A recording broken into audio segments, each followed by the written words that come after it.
27%. It's not too that bad, but I would prefer more.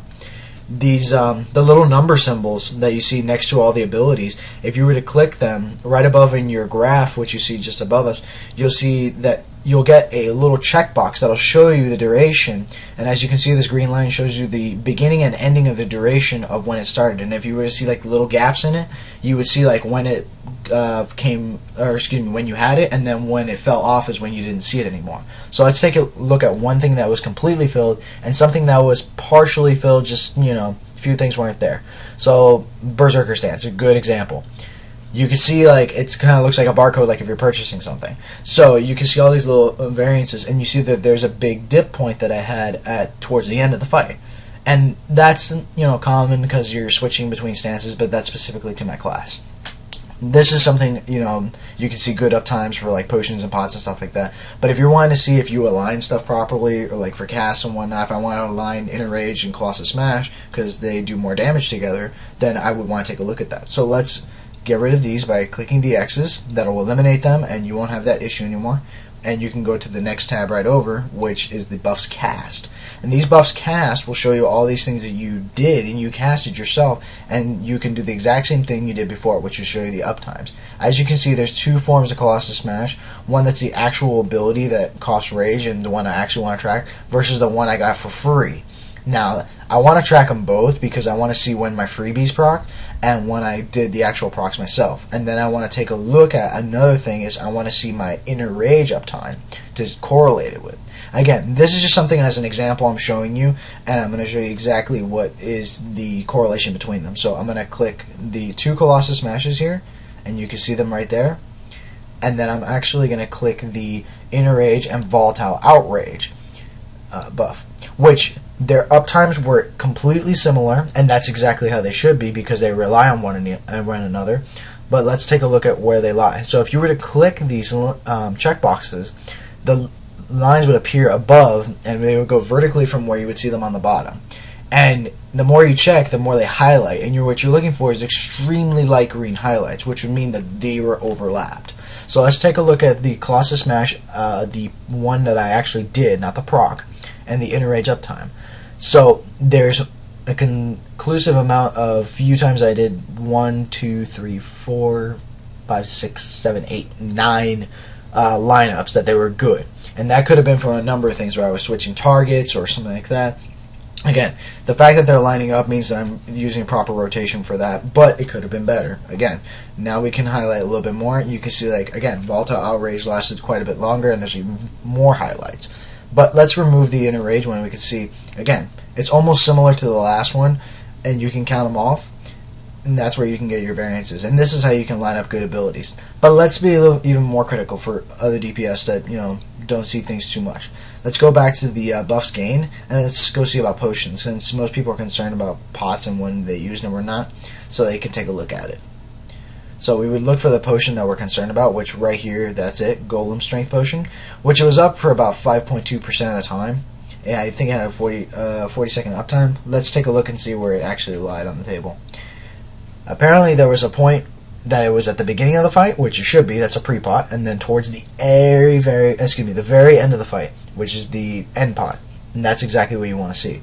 Now, if I wanted to be even more critical, we can line it up with other things, like if I used it with a Recklessness or something like that. That way I didn't waste a pot just for nothing. So let's see where we would find, again, Recklessness. So right here, we line that up. It was used 3 times throughout the fight. It's a 5-minute cooldown, so that makes makes good sense. The first one wasn't lined up too well, and that could have been from a number of things. That specific fight, you don't start off with stuff like that. You want to hold off till the boss gets a huge damage done increase. The second one was used independently without anything because you can't really use a pot with it. You probably used other cooldowns. But the third one was lined up just right where it should be, and that's exactly what you want to see. But let's be even more critical, and you can see like when we used let's go back to Colossus Smash and we'll see when that was used, because that's a pretty huge increase to DPS when that's up, as well as Inner Rage. So let's take a look at that, and then we'll go ahead and go search through this for Colossus Smash to see if it was up there. I guess it's not. So, but we can go to the buffs cast section and notice that it retains It's previous selections based on the buffs gained, and you can actually select it to pick the ones you want from buffs cast. So this little graph is completely independent from the two panes that you have on the bottom, which makes it good for relating things that you need to see.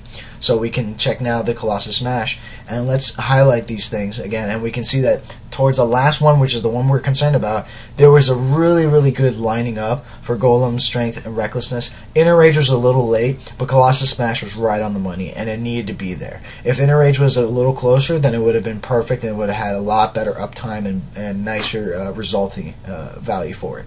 But let's be even more critical, and we can add the Volatile Outrage one. And again, it's still the exact same difference, so it's not going to be too much difference there, since they're on the same cooldown and they proc from each other. So it was not too bad, and you can see these lineups and you can get better at it as you go. And again, this setup here that you see is completely synonymous to all other forms for damage taken, healing done. You can see where you see lineups where like maybe a tank took too much excessive damage. Maybe we can see like if you took Tetanus, a melee swing, and something else together. You can definitely see that and be better off for understanding the fight mechanics. Now the last thing I want to show you is the deaths portion, which, woohoo, I didn't die, so it's a good thing. You definitely don't want to see that. If you did see that, it'll give you a resulting expression, which I believe there was one person that did die, so we can take a look at that as an example. Let's go back to damage done so we can see that fight again. And here we have everybody up there. I believe, if I'm not mistaken, Foredoomed may have died on that fight. So let's take a look at the deaths. Apparently he didn't. So I'm just going to pick a random person to see if they did die.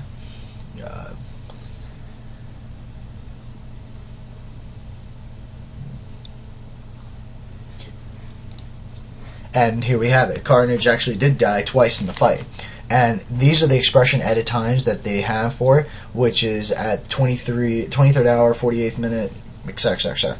And it tells you what happened around that relative point and the amount of excessive damage you have. You can look through all these things, and apparently Elementium Blast is what killed Carnage, possibly not in a lineup, possibly not there, and then he died from Tetanus, which came from the mobs. So there you can see what it would look like if you had died, what would be produced to you.